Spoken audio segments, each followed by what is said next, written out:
सास ने पढ़ी कक्षा 12वीं। पाखी एक मल्टीनेशनल कंपनी में काम करने के साथ सोशल एक्टिविस्ट भी होती है, जो ऑफिस खत्म होने के बाद शाम को घर आकर जरूरतमंद छोटे बच्चों को फ्री में पढ़ाती है। उसकी इस खूबी से बाकी लोगों के साथ सास भी बहुत खुश होती है। तुम सच में बहुत अच्छा काम कर रही हो बेटा। बस ध्यान रखना बच्चे आधे रास्ते में कहीं भटक ना जाए। भटकने से मेरा मतलब सिर्फ गलत काम करना नहीं है। कोई घर की जरूरत के लिए नौकरी करने लगे या किसी के घर वाले उसकी शादी करा दे, ये भी तो मंजिल से भटकना ही होता है ना। वाओ मम्मी, मुझे नहीं पता था कि आप पढ़ाई को लेकर इतनी पर्टिकुलर हो।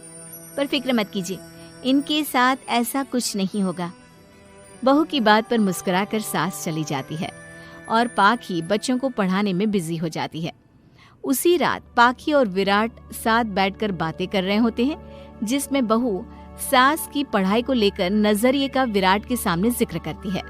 हाँ, मुझे सब पता है। ऐसे ही नहीं ये नालायक लड़का इतना पढ़ लिया। वो मम्मी ही तो है जिन्होंने बचपन से खाना खाया या नहीं से ज्यादा पढ़ाई की या नहीं पूछ पूछ कर मुझे इतना पढ़ने पर मजबूर कर दिया। वो हमेशा मुझे पढ़ाई और सेल्फ इंडिपेंडेंट होने की इम्पोर्टेंस याद दिलाती रही। और आज मेरी ये सरकारी नौकरी, इतनी अच्छी पोस्ट, उसी का तो नतीजा है। वाह, अगर मम्मी इतनी पढ़ी लिखी है तो कोई जॉब क्यों नहीं करती? और अगर जॉब नहीं करती तो मेरे साथ बच्चों को ही पढ़ा ले। तुम्हें किसने बोला कि मम्मी पढ़ी हुई हैं? उन्होंने तो अपनी 12th क्लास भी पूरी नहीं की। उससे पहले ही नाना जी ने मम्मी की शादी करा दी। शायद इसलिए पढ़ाई और अपने पैरों पर खड़े होने को लेकर उनकी सोच ऐसी है, क्योंकि वो खुद ये सब करना चाहती हो। पत्नी की बात सुन के विराट भी सोच में पड़ जाता है। दोनों मिलकर प्लान बनाते हैं और अगले दिन बच्चों को पढ़ाते हुए पाखी उनके पास एक कुर्सी एक्स्ट्रा लगा देती है। ये एक कुर्सी ज्यादा किसके लिए लगाई है बेटा? कोई नया बच्चा आने वाला है क्या? हाँ जी, आज से मेरी एक नई बच्ची मेरे पास, यानी कि मेरी सास, दोबारा पढ़ाई शुरू करने वाली है। अरे क्या पागल जैसी बात कर रही है? भला ये भी मेरी कोई उम्र है बच्चों के बीच बैठकर पढ़ने की? तू बस ना इनके भविष्य पर ध्यान दे, मुझ पर नहीं। मम्मी, सीखने की कोई उम्र नहीं होती, बस इच्छा होती है। और मुझे पता है कि आपके अंदर वो इच्छा आज भी जिंदा है। अरे तू बस अपने काम और इन बच्चों पर ध्यान दे। यहाँ बस सबको बोलने से मतलब है, किसी को नहीं सोचना। अगर बात बाहर निकली तो समाज क्या सोचेगा और परिवार का कितना नाम बदनाम होगा। मम्मी, आपने पापा और इस परिवार के बारे में बहुत सोच लिया। सबकी खुशियों के लिए अपने सपने बहुत कुर्बान कर दिए। अब ये वक्त अपने पर ध्यान देने का है। और जिस समाज की आप बात कर रही हो ना, उसकी तो आदत है हर कामयाब होते इंसान पर पत्थर मारने की। बेटी को भी बहू का साथ देते देख सास गुस्से में अपना सर पकड़कर बड़बड़ाते हुए वहां से चली जाती है। ये स्टूडेंट थोड़ी जिद्दी है, पर इन्हें मैंने 12th क्लास पास नहीं कराई तो मैं भी अपनी सास की बहू नहीं। ये देखने में तो मजा ही आ जाएगा। इसी के साथ पति पत्नी मिलकर सास को पढ़ाने के मिशन पर लग जाते हैं, लेकिन सास उनकी हर कोशिश को नाकाम कर देती है। एक शाम विराट अपनी मम्मी के लिए 12th क्लास की बुक्स लेकर आता है, जिन्हें देखकर इस बार सास का गुस्सा उन दोनों पर मानो फूट ही पड़ता है।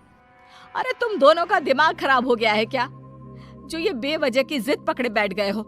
मैंने एक बार बोल दिया ना, मुझे कोई पढ़ाई नहीं करनी। इसके बाद मेरी पढ़ाई को लेकर मुझे घर में कोई जिक्र नहीं चाहिए। पोता पोती पकड़ने की उम्र में किताबें पकड़ूंगी तो अच्छी लगूंगी क्या? अरे परिवार का मजाक बन जाएगा। मम्मी, पोते पोती आप पढ़ने के बाद भी तो खिला सकती हो। और रही मजाक बनाने वाले लोगों की बात, तो उनके पास खुद का कोई सपना होता नहीं, इसलिए दूसरों की उड़ान रोकने की कोशिश करते रहते हैं।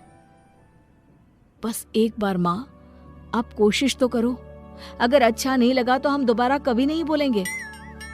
बेटी की बात सुनकर माँ सोच में पड़ जाती है और ये सोचती है कि थोड़े दिन पढ़ लेती हूँ और उसके बाद पढ़ने में अच्छा नहीं लग रहा ये बोलकर मना कर दूंगी।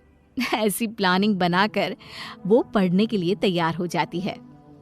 मौके का फायदा उठाकर तुरंत वे लोग सास का ओपन से 12th में एडमिशन करा देते हैं। मम्मी, आज से आपकी सारी जिम्मेदारी मेरी। अब तो आपका नाम टॉपर के लिस्ट में आने से कोई नहीं रोक सकता।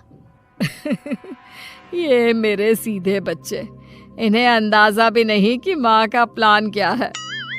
पाखी सास को पढ़ाना शुरू करती है। दिन बीतते हैं जिसमें धीरे धीरे सास भी कंफर्टेबल होने लगती है, लेकिन फिर पाखी एक सब्जेक्ट पढ़ने के लिए ट्यूशन जाने का सजेशन देती है, जिस पर बहुत गुस्सा, ड्रामा करने और पाखी के लाख बार मनाने के बाद एक बार फिर सास तैयार हो जाती है। थैंक यू मम्मी, आपको नहीं पता कि आपका 12th क्लास पढ़ना हम दोनों के लिए कितना ज़रूरी है। अब ये सिर्फ आपका नहीं, हमारा सपना भी बन गया है। बहू की बात सुनकर सास अपने प्लान को लेकर सोच में पड़ जाती है। अगले दिन पाखी सास के साथ उन्हें ट्यूशन छोड़ने जा रही होती है, जहाँ रास्ते में पड़ोस की कुछ औरतें बैठी मिलती हैं।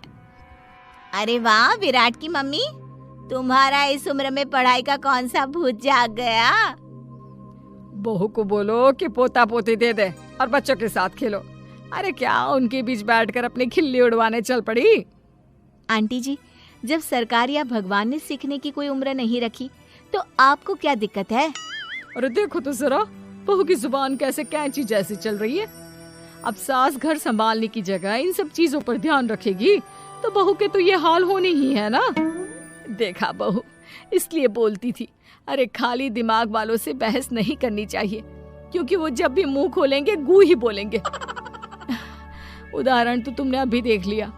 वैसे बहन, मैं तो अपना सपना पूरा कर लूंगी, लेकिन क्या यहाँ बैठकर पंचायत करने के अलावा तुम लोगों का कोई दूसरा सपना भी है।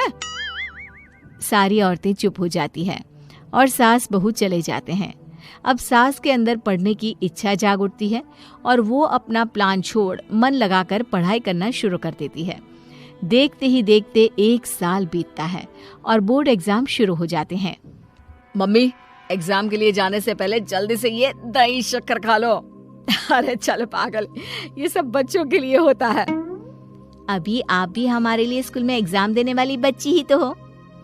बच्चों का प्यार देखकर सासू माँ खुश हो जाती है और दही शक्कर खाकर विराट के साथ घर से निकल जाती है, जो मम्मी को एग्जाम सेंटर पर छोड़ ऑफिस चला जाता है। इसी तरह समय बीतता है और एग्जाम खत्म होने के बाद देखते ही देखते रिजल्ट भी आ जाता है। मेरी टॉपर माँ, तुमने तो तहलका मचा दिया। हर तरफ तुम्हारे ही चर्चे हैं। घर वाले ये खुशी मना रहे होते हैं कि वही औरतें उनके घर आती हैं। अरे पंचायत की टोली, आज मेरे घर कैसे? बस तुम्हें सॉरी और थैंक यू बोलने आए हैं। उस दिन तुम्हारी बातों और आज तुम्हारे काम ने हमें ये सिखाया कि सपने पूरे करने की कोई उम्र नहीं होती। इसलिए अब हम भी शादी, परिवार, बच्चे और न जाने कितनी वजहों से अधूरे छूटे सपनों को पूरा करेंगे बहन जी।